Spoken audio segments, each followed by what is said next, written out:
Vous devez écrire un poème et cela vous effraie un peu. Voici quelques conseils pour réussir à relever le défi. Alors la première chose que je vous conseille de faire pour pouvoir écrire un poème, c'est de choisir une forme. Une forme poétique, qu'est-ce que c'est? C'est soit une forme fixe, c'est-à-dire une manière d'organiser votre poème qui existe déjà dans la tradition littéraire, ou alors une forme plus libre que vous décidez dès le départ et qui vous permettra d'être un peu plus souple. Qu'est-ce qu'une forme fixe? Il y en a plusieurs en poésie française, par exemple le sonnet, le rondeau, l'élégie, plein de manières d'organiser les strophes, c'est-à-dire les paragraphes, avec des codes déjà établis. Ça vous donne déjà un cadre. Pour pouvoir trouver les définitions de ces formes fixes, vous regardez dans votre manuel, la partie glossaire à la fin du manuel en général, vous aurez les descriptions, ou alors regardez des poèmes que vous aimez bien, regardez la manière dont ils sont disposés pour pouvoir vous en inspirer. Si ce caractère fixe de la forme vous effraie aussi un peu, vous avez aussi le droit de choisir une forme libre, c'est-à-dire que le poème va être disposé comme vous l'entendez. Vous allez choisir de faire des strophes de 4 vers, de 3 vers, ou une seule strophe, un seul paragraphe de plein de vers. Vous pouvez aussi choisir de faire un poème en prose, c'est aussi une forme assez libre, c'est-à-dire que vous n'avez même pas disposé le poème en vers, mais vous allez écrire à la suite un certain nombre de passages à caractère poétique, on va y revenir. Ensuite, une fois que vous avez choisi une forme, choisissez un schéma de rime. Un schéma de rime, qu'est-ce que c'est? Vous le connaissez, hein, ce sont les rimes suivies, embrassées, croisées, c'est-à-dire une manière de disposer les rimes au sein d'une strophe, strophe étant le nom pour paragraphe pour les rimes, pour les vers, pardon. Donc suivi, croisé, embrassé, c'est une manière de disposer ces vers. Attention à la forme fixe, puisque si vous choisissez par exemple un sonnet, vous allez devoir normalement utiliser des rimes embrassées dans les quatrains et puis embrassées ou croisées dans les tercets, selon une disposition un peu bizarre, mais bon. Donc si vous voulez vraiment faire les choses dans les règles de l'art, vous devez regarder aussi la manière dont ces rimes sont disposées dans votre modèle. Si vous avez choisi une forme plus libre, vous allez être amené à peut-être, si vous le souhaitez, développer des vers sans rime. Alors là, vous prenez un peu la facilité quand même, mais pourquoi pas si c'est bien fait. Ou alors, dans un poème en prose, ce qu'on appelle des versets, c'est en fait des phrases qui ont un certain rythme, des certaines sonorités, mais qui ne présentent pas de schéma de rime pour le cas. C'est pour ça que je vous ai mis ou pas.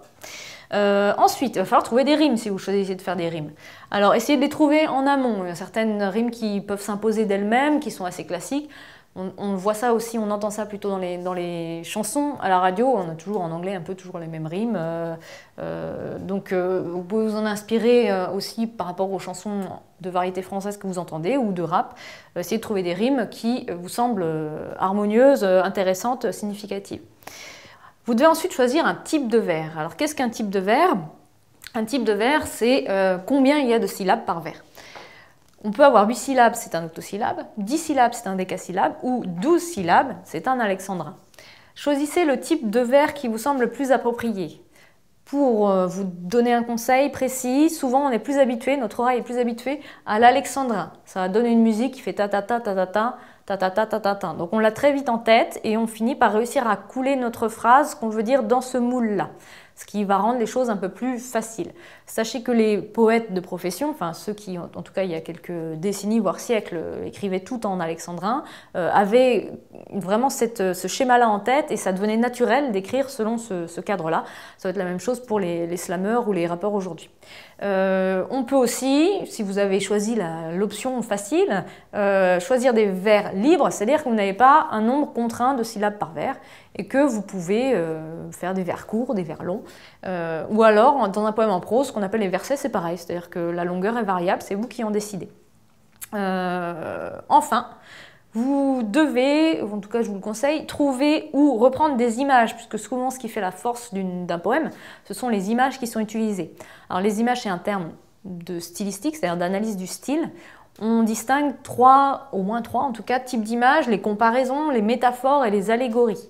Les comparaisons, c'est quand on utilise un outil de comparaison, comme, pareil, plus que, moins que. Métaphore, c'est quand on rapproche deux choses, mais qu'on n'utilise pas ce petit mot de comparaison, ce qui fait qu'on met parfois du temps à comprendre que les deux choses sont rapprochées. Et puis l'allégorie, c'est quand on signifie quelque chose d'abstrait par quelque chose de concret. Alors, je vous ai donné des exemples d'images qui sont un peu traditionnelles en poésie, qu'on a souvent retrouvées à travers les siècles et que vous pouvez reprendre pour les faire varier.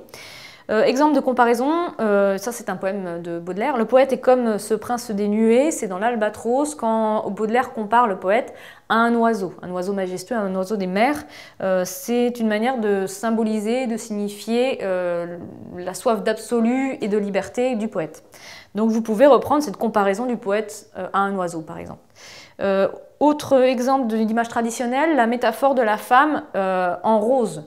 Dans un certain nombre de poèmes, on va rapprocher cette fleur particulière de la femme aimée, souvent, hein, c'est plutôt la femme aimée. On a Mignonne allons voir si la rose, par exemple, de Ronsard, qui file même cette métaphore. On dit qu'on file une métaphore quand la métaphore revient à plusieurs endroits d'un même texte. Et puis les allégories, on peut penser au bateau ivre, par exemple, c'est-à-dire que le bateau, dans le poème de Rimbaud, devient l'incarnation de la liberté à laquelle aspire le poète. Il est ivre parce qu'il tangue et qu'il suit un peu le chemin qu'il veut. Et donc ce bateau ivre, c'est la concrétisation d'une idée abstraite qui est celle de la liberté. Donc ça peut être vu comme une allégorie. Et le bateau en général est une allégorie dans la poésie française depuis le Moyen-Âge jusqu'au XXe ou XXIe siècle. Donc vous pouvez reprendre ces images, les faire varier, en faire ce que vous voulez de personnel, ou vous pouvez aussi en inventer d'autres, bien sûr. Et à travers tous ces éléments, vous serez à même de rédiger un poème qui sera tout à fait correct, et voire même un nouveau chef-d'œuvre de la littérature.